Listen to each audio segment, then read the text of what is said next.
हाय हाय, ये लड़की तो बेसहारा और तनहा होकर रह गई है। अब कौन इसका सहारा बनेगा। अभी थोड़ी देर पहले ही मेरे माँ बाप का अंतिम संस्कार हुआ था।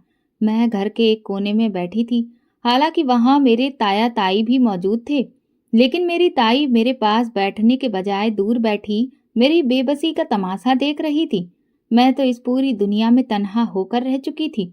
माँ बाप के जाने के बाद तो जैसे मुझे सगे तो बेगाने लग रहे थे। बस इस वक्त आस पड़ोस की औरतें ही मुझे तसल्ली दे रही थीं। जब उनमें से एक औरत ने ये पूछा था, शायद उस पर मेरे ताया का खून जोश मार गया था। वो उठकर मेरे पास आए, मेरे सर पर हाथ रखते हुए बोले, किसने कहा ये बेसहारा है? अरे, इसके बाप जैसा ताया इसके सर पे मौजूद है। अपनी बच्ची पे आँच आँच तक नहीं आने देगा। ताया जी के शब्द तो मेरी आंखें भिगो चुके थे।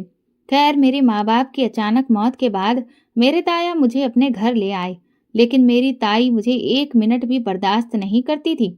मैं 17 साल की थी जब मेरा सब कुछ लुट गया था। मैं अपने माँ बाप की इकलौती औलाद थी, इसीलिए मुझे अपने साथ अपने घर ले गए। मुझे अपने साथ ले जाना ताया की बहुत बड़ी मजबूरी थी, लेकिन मेरी ताई इस बात पर बिल्कुल भी राजी नहीं थी। ताई के मिजाज से ही मुझे डर लगता था। मेरे ताया की 2 बेटियां थीं, बेटा कोई नहीं था। ताई जी की दोनों बेटियां मुझसे बड़ी थीं। मैं ताया जी की दोनों बेटियों से खूबसूरती में बढ़कर थी, और मेरी ताई यही बात बर्दाश्त नहीं करती थी। वो हर वक्त मुझे यही कहती रहती, अगर तुम्हें यहाँ रहना है तो सारे घर का काम तुम्हें ही करना पड़ेगा। मैं तुम्हें मुफ्त की रोटियां नहीं खिला सकती। मेरी ताई जी की दोनों बेटियां भी मुझसे जलन करती थीं, इसीलिए मुझे ठीक से बात नहीं करती थीं। जब मैं ताई जी के घर आई तो ताई जी ने मेरे लिए स्टोर रूम खाली करवा दिया। कहने लगी कि तुम आज के बाद यहीं रहा करोगी। हमारे घर में फालतू कमरा नहीं है, जो तुम नवाबजादी को मैं एक कमरा अलग से दे दूंगी। ये बात सुनकर मेरे ताया जी भी नजरें चुरा गए थे, क्योंकि उनकी ताई जी के सामने ज्यादा नहीं चलती थी। लेकिन एक दिन मेरे हक के लिए अमर ने आवाज उठाई। अमर ताई जी की सहेली का बेटा था। उसके माँ बाप के गुजर जाने के बाद वो ताई जी के साथ ही रहता था। अमर जब 7 साल का था तभी उसकी माँ का देहांत हो गया था। तब से ताई जी ने ही अमर को पाल पोस कर बड़ा किया था। उनका अपना कोई बेटा नहीं था, लेकिन ताई जी अमर को अपने बेटे की तरह ही मानती थी। अमर एक दिन कहने लगे कि आंटी, रमा कोई नौकरानी नहीं है जो स्टोर रूम में रहेगी। वैसे भी हमारे घर में एक गेस्ट रूम एक्स्ट्रा है। ऐसा करें, वो रमा को दे दें। अमर का ये कहना था कि मेरी ताई तो उस पर भड़क उठी। कहने लगी, तुम्हें ज्यादा हमदर्दी जताने की जरूरत नहीं है। मैं अच्छी तरह से जानती हूँ कि किसको कहाँ रहना है। अमर भी चुप हो गया था। अभी फिलहाल बेरोजगार था, कोई काम धंधा पास में नहीं था, अपने अंकल और आंटी के टुकड़ों पे पल रहा था। और फिर तो ये सिलसिला जारी हो गया था। ताई जी घर के सारे काम मुझसे करवाती और खाने को भी पेट भर खाना नहीं देती थी। लेकिन उस पे घर में अगर कोई मेरा हमदर्द था तो वो अमर ही था। एक दिन मुझसे कहने लगा कि मैं पिछले 6 महीने से नौकरी ढूंढ रहा हूँ, लेकिन मिलती ही नहीं। बस मेरी नौकरी लग जाने दो, फिर मेरा भी इस घर में रौब होगा। उसके बाद तुम्हारे भी दिन बदल जाएंगे। मैं उस वक्त किचन में बर्तन धो रही थी जब वो किचन में ही आ गया था और मुझे एक पैकेट पकड़ा दिया। मैंने कहा, ये क्या है? तो कहने लगा, इसमें तुम्हारे लिए खाना है, जाओ जाकर कमरे में खा लेना। मुझे पता है आंटी तुम्हें बासी रोटी या झूठन ही देती है। मैंने जब उसकी ये मेहरबानी की वजह पूछी तो कहने लगा, मुझे तुम्हारी हालत देखी नहीं जाती। तुम्हारी मासूमियत पे तो किसी का भी दिल मोम हो सकता है, लेकिन पता नहीं आंटी को तुमसे क्या नफरत है कि वो तुम्हारे ऊपर इतना ज्यादा जुल्म करती हैं। फिर वो मुझे अपनी नौकरी के बारे में बताने लगा। मैंने कहा, तुम्हारी नौकरी से मेरे दिन क्यों बदल जाएंगे? तो कहने लगा, फिर मैं आंटी को तुम्हारे साथ कोई भी जुल्म नहीं करने दूंगा। अभी तो मैं आंटी को कुछ नहीं कह सकता, क्योंकि मैं खुद ही उन पर अभी बोझ हूँ। हालांकि आंटी ने कभी भी मुझे बोझ नहीं समझा है, लेकिन मुझे खुद भी एहसास है कि मैं एक बेरोजगार हूँ। मैंने एक नजर अमर की आंखों में देखा था। वो मेरे ही चेहरे पर अपनी नजर जमाए हुए था। उनकी नजरों में कुछ ऐसा था कि मैं फौरन नजरें चुरा गई थी। एक पल को मेरा चेहरा लाल हुआ था। मैं नहीं जानती थी क्या वजह थी, लेकिन अमर की इतनी सी मेहरबानी पे ही मैं खुश हो गई थी। मेरी आंखों में भी अमर के सपने सजने लगे थे, लेकिन मैं जानती थी कि उन सपनों की कोई हकीकत नहीं थी, क्योंकि ताई जी मुझसे नफरत करती हैं और जैसा वो मेरे साथ व्यवहार करती हैं, वो कभी मुझे इस घर में ना रखती। चाहे पूरी जिंदगी गुलामी करती रहूं, लेकिन वो कभी भी मुझे अमर की पत्नी नहीं बनने देंगी। लेकिन असल तूफान तो उस समय उठा जब ताई जी की बेटियों के लिए आने वाले रिश्ते मुझे पसंद करके जाने लगे। ताई जी कहने लगी, ये डायन जब से आई है, मेरी बच्चियों को तो कोई देखने को भी तैयार ही नहीं है। मैं इसे अपने घर में नहीं रख सकती। हालांकि मैं आने वाले मेहमानों के सामने नहीं जाती थी और ना ताई ने मुझे इस काबिल छोड़ा था कि मैं किसी के सामने जा पाती। मैं हर वक्त फटे पुराने कपड़े पहने रहती, मेरा हुलिया खराब रहता, लेकिन मैं अपनी खूबसूरती का क्या करती, जो इस वक्त फटे पुराने खराब हुलिये में भी दमकती रहती थी। ताई जी ने मेरे सारे कीमती डिजाइनर कपड़े अपनी बेटियों को दे दिए थे। मैं सारा दिन किचन में आम से कपड़े पहने मेहमानों की खातिरदारी का सामान तैयार करती रहती थी। मुझे तो मेहमानों के सामने आने की भी इजाजत नहीं थी। बालों का जूड़ा बना हुआ था और लट गर्दन पर झूल रही थी। जब मैं ड्राइंग रूम में प्लेटें लगा रही थी, तभी मेहमान अचानक ही आ धमके थे।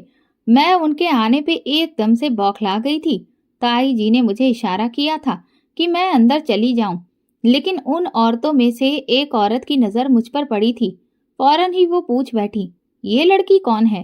ताई जी तो कह देती कि नौकरानी है, मगर ताया जी ही थे जो बोले कि ये मेरे भाई की आखिरी निशानी है, मेरी भतीजी है। मैं बेहद परेशान हुई थी कि मैं अब कहाँ जाऊं। वही हुआ था जिसका डर था। वो लोग ताई जी की बेटियों की जगह मुझे पसंद करके गए थे। ताई जी ने तो गुस्से से फौरन ही इनकार कर दिया था और बाद में सारा गुस्सा ताई जी का मेरे ऊपर ही निकला था। मेरे होठों से खून बहने लगा था। मेरे बाल खींच खींच कर ताई जी ने मेरा पूरा सर दुखा दिया था। मैं अपने स्टोर रूम में बैठी सिसक सिसक कर रो रही थी। मैं अपने माँ बाप को याद कर रही थी। मुझे वो दिन याद आ गया जब कंघी कराते हुए भी मैं चीखने लगती थी कि माँ धीरे करो, मुझे बालों में दर्द होता है। तो मेरी माँ बड़े ही प्यार से कंघी करती थी, कहती, रमा तेरे बाल बड़े ही नाजुक हैं, जरा सी कंघी से तेरे बालों में दर्द होने लगता है। और आज ताई जी ने कितनी बेदर्दी से मेरे बालों को खींचा था और मेरे गालों पर थप्पड़ लगाए थे। ताया जी ने मुश्किल से ताई जी को समझाया था। ताया जी ने कहा था कि मैं सोच रहा हूँ कि रमा की शादी भी जल्द ही कर दूं। ये सुनकर ताई जी ने तेज नजरों से ताया जी को घूरा था, लेकिन ताया जी की अगली बात ने तो मेरे सर पर ही धमाका किया था। ताया जी कहने लगे, मैं सोच रहा हूँ कि रमा की शादी अमर के साथ कर दूं, ताकि रमा के बारे में कोई पूछे तो हम ये कह सकते हैं कि ये हमारे घर की बहू है। ये सुनना था कि मेरी ताई तो हत्ते से ही उखड़ गई थी। कहने लगी, मैं इस लड़की की शादी अपनी सहेली के बेटे से हरगिज नहीं कराऊंगी। उसके बाद मेरी ताई ने अपनी बेटियों को छोड़कर मेरे लिए रिश्ते देखने शुरू कर दिए। एक बार मुझसे कहने लगी, मैंने तुम्हारा रिश्ता एक जगह पक्का कर दिया है। ताई की इस बात पे मैंने कोई जवाब नहीं दिया। वो कहने लगी कि कल वो लोग आएंगे तो तुम तैयार होकर उनके सामने आकर बैठ जाना। मैं तब भी खामोश रही, क्योंकि मैं जानती थी अगर मेरी शादी अमर से हो भी गई तो मेरी ताई जी मुझे कभी भी खुश नहीं रहने देंगी। जब रिश्ते के लिए मेहमान आए तो मैं उनके सामने बैठ गई। वो दो औरतें और एक अधेड़ उम्र का मर्द था। उस मर्द की लगभग उम्र 45 से 50 साल थी। मेरे होश तो उस समय उड़े थे जब ताई जी कहने लगी, मैं तुम्हारी शादी इस आदमी से कर रही हूँ। उस आदमी को देखकर तो मेरे सोचने समझने की सारी हिम्मत ही खत्म हो गई थी। मैं फौरन से उठकर अपने स्टोर रूम में चली गई। उस रात मैं बहुत रोई थी। अपने माँ बाप को याद करती रही। मेरे माँ बाप ने मेरे लिए कितने सपने सजाए थे, मुझे पलकों पे बिठा कर रखते थे, और आज मैं उनके बिना खून के आंसू रो रही थी, लेकिन कोई पूछने वाला नहीं था। रात के 3 बजे मेरे कमरे का दरवाजा खटका था। मैं हैरान थी कि इस वक्त कौन हो सकता है। मैंने पूछा, कौन? तो अमर धीरे से कह रहा था कि रमा दरवाजा खोलो, मुझे तुमसे बात करनी है। एक वही तो इस घर में मेरा हमदर्द था। मैंने तुरंत ही दरवाजा खोल दिया था, लेकिन उसने मेरा हाथ पकड़ा और मुझे बाहर ले आया। उस वक्त हर तरफ सन्नाटा छाया था, सब अपने अपने कमरे में सो रहे थे। मैंने कहा, अमर हाथ छोड़ो मेरा, कहाँ लेकर जा रहे हो? अगर ताई जी उठकर आ गई तो मुझ पर इल्जाम लगाएंगी। वो कहने लगा, तुम्हें पता भी है तुम्हारे साथ इस घर में क्या होने वाला है? वो काफी गुस्से से मुझसे पूछ रहा था, लेकिन मेरे चेहरे पे कोई भाव नहीं थे। मैं तो पहले ही रो रो कर अपना सारा गम निकाल चुकी थी और खुद को किस्मत के हवाले कर दिया था।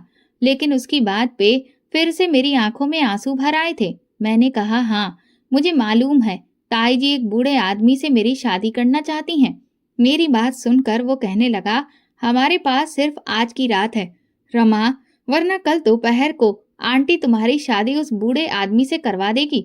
मुझे ये तो मालूम था कि मेरा रिश्ता ताई जी ने बूढ़े से आदमी से तय कर दिया है, लेकिन मैं ये नहीं जानती थी कि ताई जी कल ही मेरी शादी उस बूढ़े से करवा देंगी।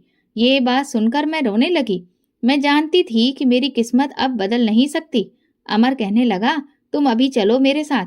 मैंने कहा, कहाँ जाऊंगी तुम्हारे साथ? तुम क्यों मुझे बदनाम करना चाहते हो? वो कहने लगा कि मैं तुमसे मोहब्बत करता हूँ। ये सुनकर तो मैं हैरान रह गई थी। हालांकि मैं भी अमर के सपने सजाने लगी थी, लेकिन इससे पहले अमर ने कभी भी मुझसे इजहार मोहब्बत नहीं किया था और मैंने कभी उसे पाने की ख्वाहिश भी नहीं की थी, क्योंकि मुझे पता था कि मेरी किस्मत इतनी अच्छी नहीं है कि अमर जैसा लड़का मेरी किस्मत में होता और उसका प्यार मेरी जिंदगी को रंगीन बनाता। वो कहने लगा, रमा तुम मेरे साथ चलो, सुबह होते ही हम दोनों कोर्ट में जाकर शादी कर लेंगे।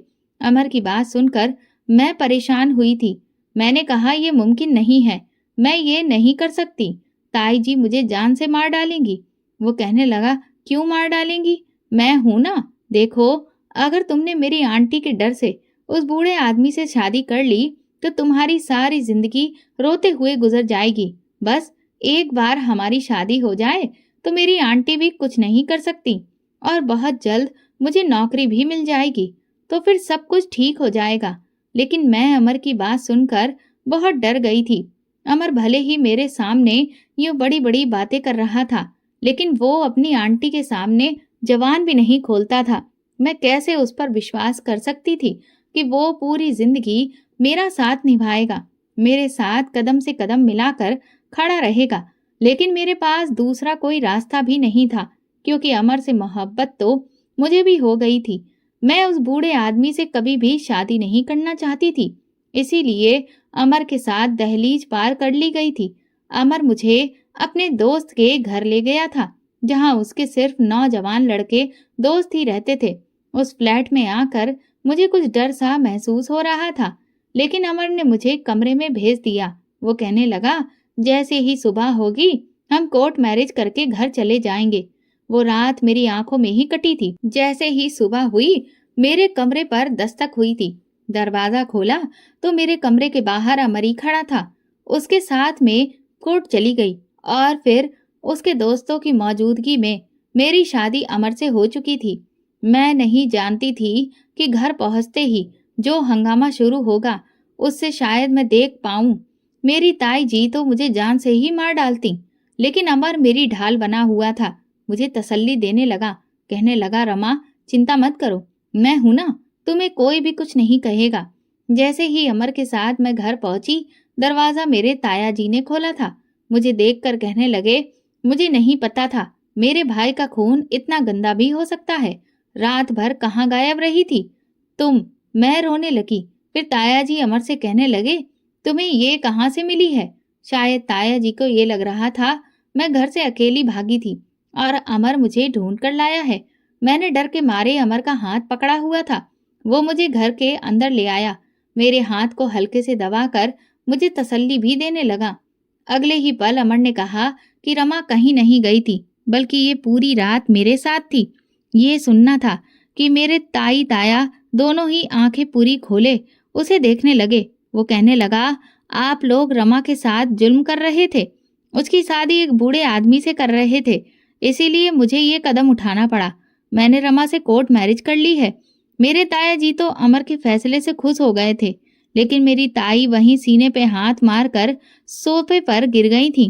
कहने लगी, इस लड़की ने मेरे मासूम बेटे को अपने प्यार के जाल में फंसा लिया है, मैं इसे जिंदा नहीं छोड़ूंगी। ये कहकर ताई जी मेरी तरफ लपकी थी और मेरी गर्दन अपने हाथों में दबोच ली थी, लेकिन अमर ने ताई जी को धक्का देकर मेरी गर्दन छुड़ाई थी। वो कहने लगा, आंटी होश से काम लो, रमा अब मेरी पत्नी है, आप उस पर इस तरह जुल्म नहीं कर सकती। ताई जी तो गुस्से से पागल हो रही थी। वो कहने लगी, मैं इस लड़की को अपने घर में 1 मिनट भी बर्दाश्त नहीं करूंगी, मैं इसका जीना दूभर कर दूंगी। लेकिन अमर ने सबसे कह दिया था कि अब रमा पत्नी की हैसियत से इस घर में आई है, अब अगर किसी ने भी उसे परेशान करने की कोशिश की तो याद रखना, मैं अपनी पत्नी का साथ दूंगा और इस घर को छोड़कर चला जाऊंगा। आप लोग मेरी शक्ल को तरस जाएंगे। अमर की इस बात पे सबके मुंह बंद हो चुके थे। भले ही अमर ताई जी की सहेली का बेटा था, लेकिन ताई जी और ताया जी ने उसे हमेशा सगे बेटों की तरह पाला था, क्योंकि ताई जी और ताया जी का कोई अपना सगा बेटा नहीं था। अमर मुझे अपने कमरे में बिठाकर चला गया। मैं वहां पर बैठी रो रही थी और आंसू बहा रही थी। जब वो कमरे में आया तो कहने लगा, अब तुम्हें किस बात का डर है? मैंने कहा, ताई जी कभी भी मुझे इस घर में स्वीकार नहीं करेंगी। तो कहने लगा, तुम सब कुछ भूल जाओ। उसने मेरा हाथ अपने हाथ में थाम लिया था। काफी देर मुझसे प्यार मोहब्बत की बातें करता रहा, अपनी मोहब्बत का विश्वास दिलाता रहा। लेकिन जब मेरे करीब होने लगा तो उससे पहले उसने मुझे एक गोली खाने को दी। कहने लगा, ये दवा खा लो। मैंने कहा, ये किस चीज की दवा है? तो वो कहने लगा, देखो, जिन हालातों में हमारी शादी हुई है, मैं चाहता हूँ कि तुम जल्दी से उम्मीद से हो जाओ। जब तुम मेरे बच्चे की माँ बन जाओगी तो आंटी भी जल्दी ही तुम्हें स्वीकार कर लेंगी। अमर की ये बात मुझे भी कुछ ठीक लगी थी, इसलिए मैंने उसके हाथ से मेडिसिन लेकर खा ली। उसके बाद अमर ने मुझे अपनी बाहों के घेरे में भर लिया था। धीरे धीरे मुझ पर भी खुमारी सी चढ़ने लगी थी और इसी खुमारी और नशे में मैं अमर के प्यार को महसूस कर रही थी।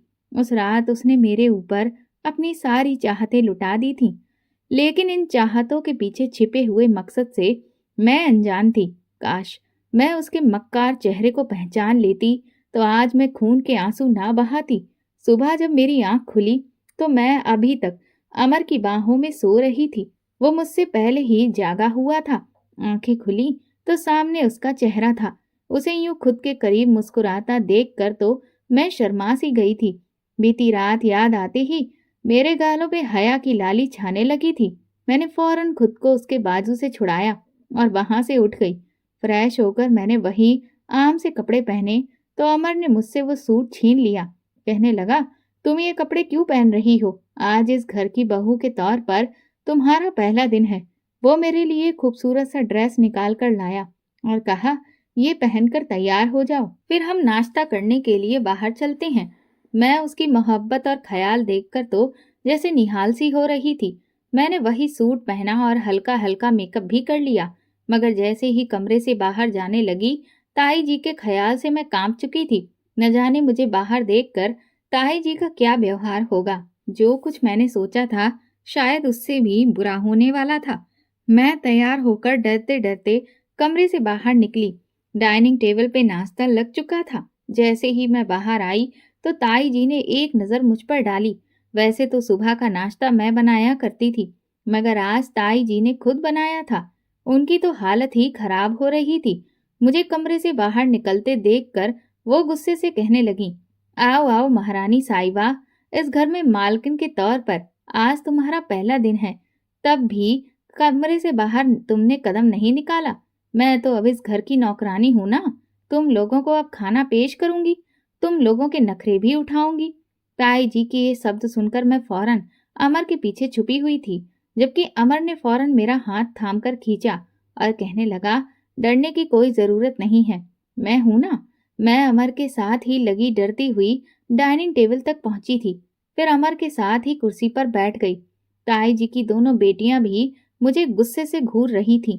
वो सब लोग ही शादी से खुश नहीं थे, वो तो पहले ही मुझसे नफरत करते थे। जैसे तैसे मैंने बड़ी मुश्किल से नाश्ता किया और फिर जब घर में काम करने लगी तो ताई जी ने मेरा हाथ झटक दिया। कहने लगी, लड़की, तू मेरे हाथों मारी जाएगी। बेहतर है अपनी शक्ल मेरे सामने से गायब करके रहना, वरना तेरे लिए अच्छा नहीं होगा। वो बहुत ही गुस्से में थी। मैं खामोशी से अपने कमरे में चली गई। अमर घर से बाहर जा चुका था। कहने लगा, मैं नौकरी ढूंढने जा रहा हूँ। मैं सारा दिन कमरे में बंद रही। किसी ने आकर मुझे खाने तक का नहीं पूछा था, और कमरे से बाहर जाकर मैं ताई जी के गुस्से का शिकार नहीं होना चाहती थी। पूरा दिन मैं भूखी प्यासी पड़ी रही। शाम को जब अमर घर आया तो आते ही उसने मुझे अपनी बाहों में ले लिया। मेरे माथे पे अपने प्यार का इजहार कर कहने लगा, आज का दिन कैसा गुजरा? किसी ने तुम्हें कुछ कहा तो नहीं? मगर मेरी आंखों से तो आंसू बहने लगे थे। भूख से मेरा बुरा हाल था। मैं उसे बताने लगी तो वो भी खामोश हो गया। कहने लगा, बस कुछ समय लगेगा, फिर आंटी बिल्कुल ठीक हो जाएंगी। चलो, मैं तुम्हें बाहर से खाना खिलाकर लाता हूँ। अमर ने उसी वक्त मुझे अपने साथ लिया और एक रेस्टोरेंट में डिनर करवाने के लिए ले गया। उसकी मोहब्बत देखकर जैसे मैं उसकी दीवानी सी होती चली जा रही थी। अमर एक अकेला ऐसा था जिसकी मोहब्बत मुझे सहारा दिए हुए थी। हर रात सोने से पहले वो मुझे गोली जरूर खिलाया करता था। मेरी भी यही दुआ थी कि बस जल्द से जल्द मैं उम्मीद से हो जाऊं, ताकि ताई जी का व्यवहार मेरे साथ कुछ ठीक हो जाए। मगर उनके व्यवहार में जरा भी अंतर नहीं आया था। अगले दिन से सारे काम वो मुझसे करवाने लगी थी। अब तो गाली गलौज भी करने लगी थी। कुछ दिन बाद पड़ोस की कुछ औरतें आईं, ताई जी के पास आईं, तो उनके सामने वो मुझसे कहने लगी, ये लड़की देख रही हो ना, तुम जिस पर तरस खाकर तुम लोगों ने किसी जमाने में इस पर हमदर्दियां जताया करती थी। अरे इसी लड़की ने मेरे बेटे को मुझसे छीन लिया है। कैसे शकल से मासूम लगती है, मगर मेरे बेटे को घर से भगाकर ले गई। उससे शादी करके घर आई है। मेरे मासूम बेटे को इस लड़की ने अपने कब्जे में कर रखा है। उन औरतों ने जब ये सुना तो वो भी मुंह पे हाथ रखकर मुझे बुरा भला कहने लगी। अब पूरे मोहल्ले में ये बात फैल चुकी थी कि मैंने अपने ताई के रिश्तेदार पर डोरे डालकर उससे शादी की है। मैं अब किसी से मिलती जुलती नहीं थी, सिवाय एक अमर के। मैं उसी से बात करती, उसी से अपने दिल का हाल कहती थी। वो मेरी पूरी दुनिया था, और उसको मोहब्बत के होते हुए मैं हर किसी से लड़ने को तैयार थी। मेरे लिए यही बात बहुत थी कि वो अपने घर वालों के खिलाफ जाकर मेरे साथ इतनी मोहब्बत जताता रहा है, मेरी खातिर, मेरे हक की खातिर लड़ रहा है। हमारी शादी को 5 महीने गुजर चुके थे जब एक दिन शाम के समय अमर घर आया। दरवाजे पे दस्तक दी। दरवाजा खुला तो बाहर वकील साहब थे। उन्हें गेस्ट रूम में बिठाया गया। मैं उस वक्त किचन में खाना बना रही थी। जब अमर मुझे लेने आया, वो मेरा हाथ पकड़कर मुझसे बोला, फौरन अपना हुलिया सही करो और गेस्ट रूम में आओ, वकील साहब आए हैं। मैंने अमर से कहा, आप देख लें, जो भी मामले हैं, मेरा होना क्या जरूरी है? तो अमर कहने लगे, हाँ, तुम 18 साल की हो चुकी हो और वो तुमसे तुम्हारी जायदाद के बारे में बात करने आए हैं। ये सुनकर एक पल को मैं रुक सी गई थी। खैर, चूल्हा वहीं बंद किया और अपना हुलिया सही करके गेस्ट रूम में चली गई। मेरे पापा का एक बहुत बड़ा कारखाना था। वो सारी जायदाद बाद में मुझे ही मिलने वाली थी, मगर मेरी उम्र 18 साल से कुछ महीने कम थी, इसीलिए जायदाद तब तक मेरे नाम नहीं हो सकती थी जब तक मैं 18 की नहीं हो जाती। 2 दिन पहले ही मैं 18 साल की हो चुकी थी और मेरी सालगिरह भी अमर ने बड़ी ही धूमधाम से मनाई थी। मैं वकील साहब के सामने जाकर बैठी तो उन्होंने एक नजर मुझे सर से पैर तक देखा, फिर मुझसे कहने लगे, ये जायदाद आपके पापा ने आपके नाम की है। अगर आप अपनी रजामंदी से चाहें तो इस जायदाद में से किसी को भी हिस्सेदार ठहरा सकती हैं। इन पेपर्स पे साइन कर दें। वकील साहब की बात सुनकर मैंने गहरी सांस ली थी। अमर को देखा। उस कारखाने और जायदाद का अमर की मोहब्बत के आगे कोई मोल नहीं था। वैसे भी कारखाना मैंने तो संभालना नहीं था, ये सब तो मैंने अमर को ही देना था। इसीलिए ज्यादा देर न करते हुए मैंने वो पेपर अमर की तरफ बढ़ा दिए। ये देखकर अमर हैरानगी से देखने लगा। मैंने मुस्कुराकर कहा कि अमर, तुमने मेरे लिए बहुत कुछ किया है। तुम्हारी मोहब्बत के आगे ये दौलत कुछ भी नहीं है।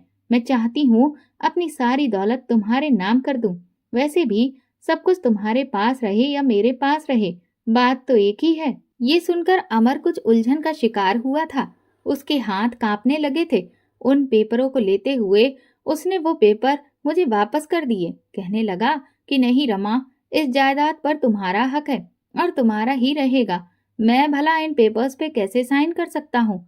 मगर जब मैंने ज्यादा जिद की तो अमर ने उन पेपरों पर साइन कर दिए और फिर वकील साहब का कहना था कि कुछ फॉर्मेलिटीज पूरी करनी होगी। उसके बाद ही ये जायदाद पूरी तौर पे अमर के नाम हो जाएगी। मैं बहुत खुश थी। वकील साहब वहां से जा चुके थे, जबकि अमर ने मेरा हाथ पकड़ा और अगले ही पल मुझे गले से लगाकर मेरे गालों को चूम लिया था। मैं मुस्कुरा दी। वो कहने लगा कि मैं सोच भी नहीं सकता था कि तुम मुझसे इतनी मोहब्बत करती हो। वो वहां से चला गया, जबकि मैं खुश थी। उसने जाकर ये बात अपनी आंटी को बताई थी। ये सुनकर उनका मुंह खुला का खुला रह गया था।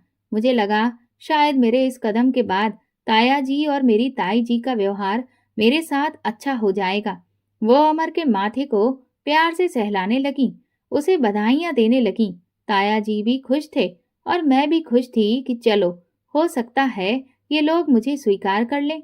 उस रात मैं बहुत देर तक अमर का इंतजार करती रही, यहाँ तक कि रात का 1 बज चुका था। मुझे कुछ कुछ अजीब सा लग रहा था। मेरा जी भी मितला रहा था और बेचैनी सी महसूस हो रही थी। शायद भगवान ने मेरी सुन ली थी और मैं माँ बनने वाली थी। मुझे तो विश्वास ही नहीं आ रहा था, लेकिन मैं चाहती थी कि कल मैं अमर के साथ जाकर सबसे पहले अपना चेकअप करवा लूं। मगर उस रात अमर 2 बजे वापस आया तो थका हारा था, लेकिन थकावट के बाद भी वो गुनगुना रहा था। वो आकर बिस्तर पे गिरा और फौरन ही सो गया। उसने मुझसे कोई भी बात नहीं की।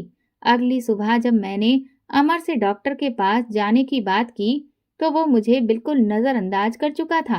कहने लगा, खुद चली जाओ, टैक्सी करो और जाओ। मुझे और भी बहुत से काम हैं, कारखाना देखना है, ये सब मैनेज करना है। वो मुझे पूरी तरह से नजरअंदाज करने लगा था। अब मेरी तबीयत दिन ब दिन गिरती ही जा रही थी। पेट में हल्का सा दर्द होने लगा था। मैं जो समझ रही थी कि ताई और मेरे ताया की लड़कियों का व्यवहार मेरे साथ ठीक होगा, लेकिन वो तो मुझसे और भी ज्यादा नफरत करने लगी थी। मेरे साथ और भी ज्यादा बुरा होता चला जा रहा था। मुझे समझ में नहीं आ रहा था कि आखिर ऐसा हुआ क्या है। जायदाद नाम करते ही अमर का व्यवहार भी मुझसे इस कदर बदलने लगा था। आखिर क्यों?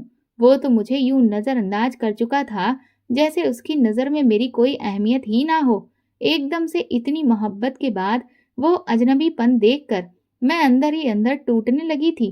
दिमाग में खतरे की घंटी बजने लगी थी कि कहीं मैं कुछ गलत तो नहीं कर बैठी। एक दिन जब तबीयत बहुत खराब हुई तो मजबूरन अकेली ही मैं डॉक्टर के पास चली गई। मुझे लगा शायद मैं प्रेग्नेंट हो गई हूँ, मगर जो बात डॉक्टर ने मुझे बताई वो सुनकर तो जैसे मेरे पैरों के नीचे से जमीन निकल चुकी थी। डॉक्टर कहने लगी कि आप बच्चा पैदा करने के काबिल ही नहीं हैं। आपने बहुत ज्यादा गलत दवाइयों का सेवन किया है, जिससे कि आप प्रेग्नेंट ना हो सकें, और इन दवाइयों के लगातार इस्तेमाल करने का ही ये असर है कि अब आप कभी भी मां नहीं बन सकती। हमें जल्द से जल्द ऑपरेशन करके आपके शरीर से बच्चेदानी को निकालना होगा, वरना जहर आपके शरीर में भी फैल सकता है और आपकी भी मौत हो सकती है। ये खुलासा तो जैसे मेरे पूरे शरीर को हिलाकर रख चुका था। अमर के शब्द मेरे दिमाग में घूमने लगे। वो तो कहता था कि इन दवाइयों से मैं जल्द ही मां बन जाऊंगी। अमर ने मुझे धोखा दिया था। मुझे प्रेग्नेंट होने की दवा की जगह वो तो मुझे मां ना बनने की दवा खिलाया करता था, जिससे कि मैं कभी भी मां ना बन पाऊं। मैं फूट फूट कर रोने लगी। जिस आदमी पर मैंने सबसे ज्यादा भरोसा किया था वही मुझे धोखा दे चुका था। बड़ी मुश्किल से मैं घर पहुंची थी कि अमर से मैं हिसाब मांगूंगी। आखिर उसने मेरे साथ ये सब क्यों किया? घर में कदम रखा तो अमर अपनी आंटी के साथ बैठा बातें कर रहा था। ताया जी भी वहीं मौजूद थे। सब लोग बहुत खुश थे।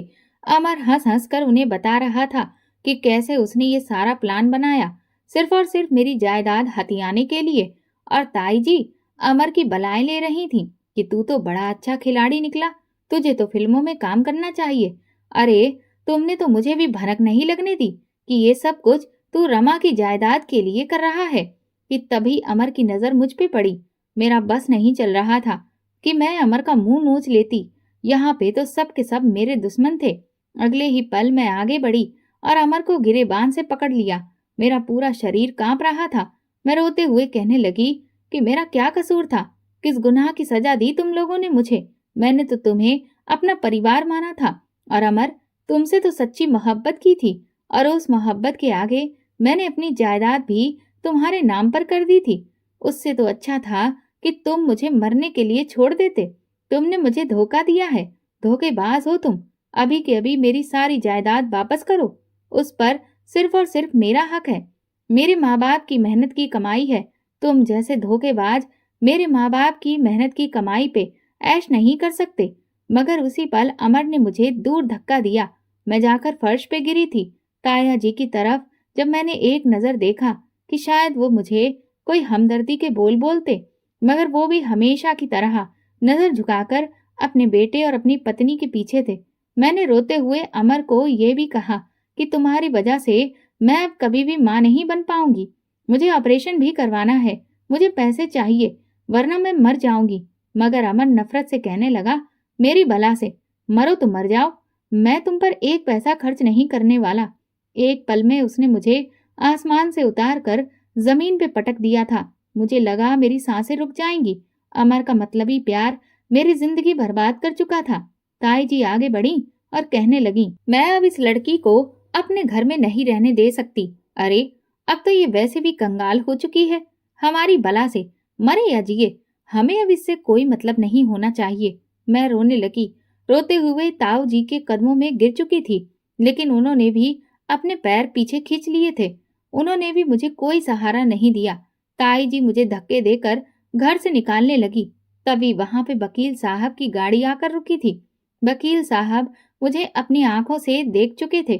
35 से 36 साल के वो खूबसूरत नौजवान वकील थे। जब मेरे माँ बाप जिंदा थे, तभी से हमारी जायदाद के सारे पेपर्स वगैरह का काम वही किया करते थे। मेरे माँ बाप से उनके अच्छे संबंध थे। हमारा घर भी काफी उनका अच्छे से आना जाना था। वो फौरन से आगे बढ़े और मुझे कंधों से थाम लिया। मैंने रोते हुए उनको सारी हकीकत बताई। वकील साहब, जिनका नाम अजय था, उन्होंने नीचे पड़ा हुआ दुपट्टा मेरे कंधे पे रखा।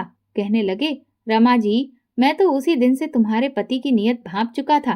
तुम मासूम हो, लेकिन मैंने तुम्हारे घर वालों की मक्कारी साफ भांप ली थी कि जरूर ये तुम्हारे साथ धोखा कर रहे हैं। तुम्हारे माँ बाप ने मुझे अपने बेटे की तरह मानते थे, फिर मैं तुम्हारे साथ धोखा कैसे हो जाने देता।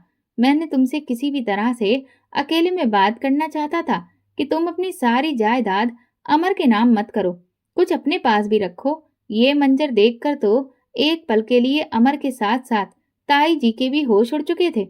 वो हड़बड़ाकर मामले को सुलझाने लगे, मगर अजय काफी पहुंचे हुए इंसान थे। मुझे अपने साथ वो अपने घर लेकर गए। उन्होंने मेरी सारी जायदाद मुझे वापस दिलवा दी और अमर देखता रह गया। मेरा सब कुछ मुझे वापस मिल चुका था। मैं अमर से तलाक भी ले चुकी थी, मगर अमर की वो झूठी और धोखेबाज मोहब्बत मुझे आज भी याद आती है। अजय ने मेरे सामने प्रपोजल रखा कि मुझसे शादी कर लो, जिंदगी में कभी तुम्हारे ऊपर आंच नहीं आने दूंगा। तुम्हारे माँ बाप ने मेरे ऊपर बहुत एहसान किए थे। जब मैं वकालत की पढ़ाई कर रहा था, उस समय पढ़ाई पूरी करने के लिए मेरे पास पैसे नहीं थे। तुम्हारे पापा ने ही मेरी पढ़ाई पूरी करवाई थी और वकील बनने के बाद सारे मामलात में मैं ही उनके देखभाल करता था। हो सकता है तुम्हें सहारा देकर मैं उनके एहसानों का कुछ बदला चुका सकूं। मेरे पास दूसरा और कोई सहारा भी नहीं था। मैंने चुपचाप अजय से शादी कर ली, और जो मेरी किस्मत के लिए सबसे अच्छा फैसला साबित हुआ था। और वो मुझे बहुत ही मोहब्बत करने वाला पति साबित हुआ था। उसने मुझे अपनी पलकों पर बिठा कर रखा था, कभी किसी चीज की कमी नहीं होने दी थी। अजय की मोहब्बत पाकर मैं अमर की वो झूठी मोहब्बत को भूलने लगी थी। उसके दिए हुए जख्म अब भरने लगे थे। अजय ने मेरा ऑपरेशन करवा दिया था। बच्चेदानी निकाल दी गई थी। मैं उस दिन फूट फूट कर रोई थी कि मैं फिर कभी मां नहीं बन सकती थी, लेकिन अजय ने ही मुझे हिम्मत दी थी और फिर अगले ही साल हमने एक बच्चा अडॉप्ट कर लिया था। आज मेरा परिवार पूरा हो चुका है। अजय की मोहब्बत और एक प्यारे से बच्चे ने मेरी जिंदगी में अब कोई भी कमी नहीं रखी है। दोस्तों, अगर आपको हमारी कहानी पसंद आई है तो कमेंट करके ज़रूर बताएं और वीडियो को लाइक करके ज़्यादा से ज़्यादा शेयर करें। चैनल पर नए हैं तो सब्सक्राइब करें और हाँ, नोटिफिकेशन बेल को ज़रूर दबाएं ताकि अगली अपडेट सबसे पहले आपको मिले। धन्यवाद।